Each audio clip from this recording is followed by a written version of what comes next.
Здравствуйте, уважаемые любители цветов, в частности роз. Вас приветствует канал Юля про розы.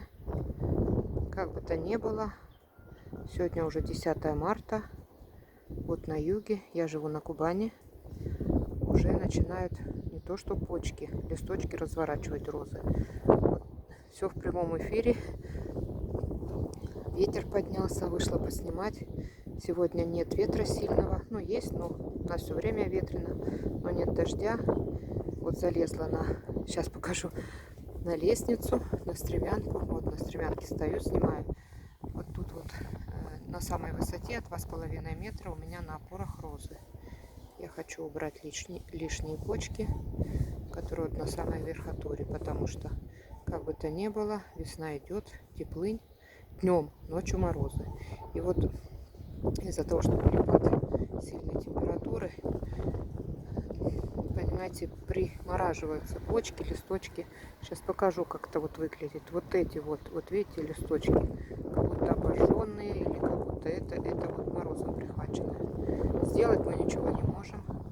Роза сама умничка, она сделает, что надо. Даже если листики вот там вот примерзнут, дальше пойдет нормальный росток.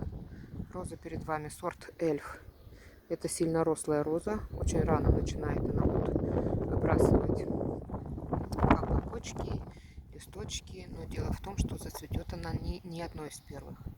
В общем, вот про двойные почки я говорила. Вот смотрите, двойная почка, вот я залезла для того, чтобы убрать. Паниковать ничего не надо. Если даже нижние листочки подмерзнут, вот подмерзли, да, ничего, роза пойдет дальше. Но если не будет крепких морозов, вот тоже подмороженный, вот видите, вот близко показываю, вот это подмороженный. Вот так роза Эльф перезимовала даже с листьями. Вот видите, листья, а почки из-под них лезут. Листики я обрежу, но просто не успела все обрезать. Вот такая роза Эльф. Вот так вот что будет, если днем, допустим, плюсовая температура, а ночью мороз. Ну, что будет, то уже и будет. Просто вот показываю, как она подмерзает. Вот подмерзла. Ну, будем надеяться, что погода установится. Хотя смотрел на 10 дней. Погода будет ночью минусовая.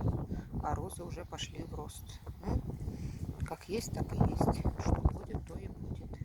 От нас ничего не зависит. Даже если, ну, мало ли бывает, что-то примерзнет, ну, пойдет там как-то вот Полина рассказывала, Козлова, что есть какие-то почки замещения.